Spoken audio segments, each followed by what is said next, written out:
और देखा जा रहा है कि पूरा महाराष्ट्र इस वक्त शॉक में है। एक अचानक इतना बड़ा धक्का पहुंचा है महाराष्ट्र में। आप क्या कहेंगे इस बारे में? देखिए, बहुत ही धक्कादायक खबर सुबह मिलती है जब आपको ये पता चलता है कि अजीत दादा के एक प्लेन क्रैश के अंदर मौत हो गई है करके। किसी को विश्वास ही नहीं हो सकता है।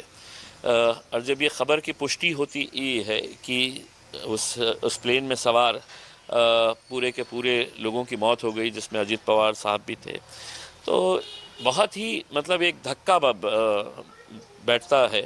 और हमारे पास शब्द नहीं है कि हम किस तरीके से इसको बयान कर सके। पवार परिवार के ऊपर अभी क्या बीत रही होगी ये हम महसूस भी नहीं कर सकते होंगे।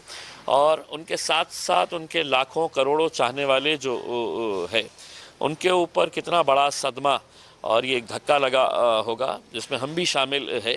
देखिए, अजीत दादा से आपके राजनीतिक मतभेद हो सकते हैं, लेकिन उनका कट्टर विरोधी भी ये बात कहेगा कि उनसे अच्छा एफिशिएंट और एबल एडमिनिस्ट्रेटर महाराष्ट्र ने नहीं देखा था। जो निर्णय लेने की क्षमता जो उनके अंदर थी, जो कला उनके अंदर थी कि वो टोलवा टोलवी नहीं करते थे कि हाँ देखेंगे, करेंगे, हो सकता है क्या। जो भी निर्णय लेना है वो जभी का जभी उसी जगह के ऊपर लेते थे। अगर होने वाला काम है तो वो मुंह पे बोल देते थे हाँ ये होगा, नहीं होने वाला है तो बिल्कुल साफ तरीके से बोल देते थे कि ये काम नहीं हो सकता है करके। उसमें तो एक एबल एडमिनिस्ट्रेटर, अंग्रेजी में एक मन है वर्काहॉलिक, एक आदमी जिसका एक पैशन होता है काम करना, जिसकी एक दीवानगी, एक जुनून होता है काम करना, उसमें अजीत पवार साहब का नाम लिया जाता है। सारे लोग जानते हैं कि सुबह 6 बजे उठ के वो काम के ऊपर लग जाते थे। 7 बजे से तो लोगों से मिलना उनकी शुरुआत हो जाती थी और देर रात तक वो काम करते थे। मैं समझता हूँ उनकी इस मौत से नुकसान से महाराष्ट्र को नहीं, हिंदुस्तान ने एक बहुत बड़ा नेता, जिसका एक बहुत ही उज्जवल भविष्य था, उसको खोया है।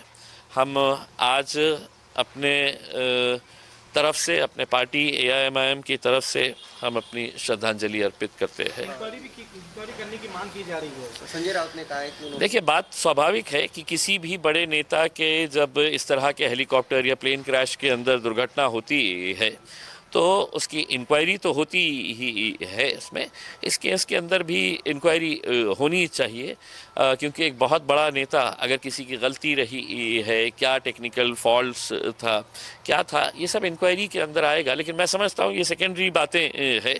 जो नेता जाना था वो चले गया है उसमें। अब बाकी जो इंक्वायरीज ये वो है वो तो चलती रहेगी। 5 साल आप उनके साथ रहे विधानसभा में, कैसा अनुभव रहा उनके साथ? देखिए, मेरा ज़ाती तौर के ऊपर, हम तो विरोधी पक्ष के अंदर बैठने वाले थे, लेकिन विधानसभा के अंदर जो 2 नेता जब भाषण देने के लिए बैठते थे तो सारे के सारे आमदार जो है वो आते थे हाउस के अंदर सुनने के लिए।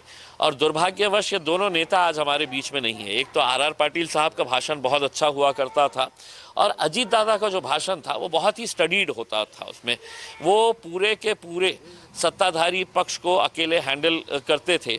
और मेरा तजुर्बा ये था, जब कोई मिनिस्टर जिसको जवाब देना होता था, रिप्लाई करना होता था किसी सवाल के ऊपर, जब अजीत दादा देख लेते थे कि ये मिनिस्टर कंफर्टेबल नहीं है, उसके पास सही तरीके से जवाब अवेलेबल नहीं है, तो जो एक नेता होता है, जो एक गार्डियन होता है, वो खुद खड़े रहते थे और वो अपने मिनिस्टर के डिफेंस के अंदर खड़े रह के सत्ताधारी पक्ष को पूरी तरीके से उनका जवाब जो एक्सपेक्ट करते थे वो जवाब देते थे।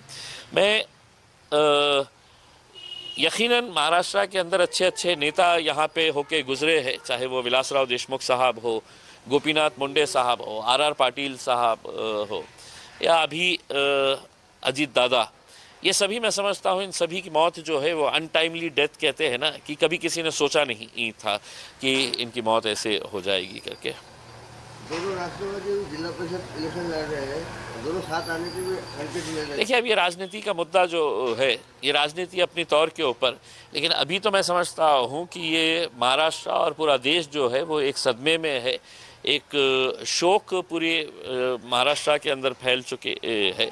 तो राजनीति तो चलती रहेगी, कौन हारेगा कौन जीतेगा वो इस वक्त का मुद्दा नहीं है। इस वक्त यही है कि हमारा एक अच्छा नेता हमने खो दिए है।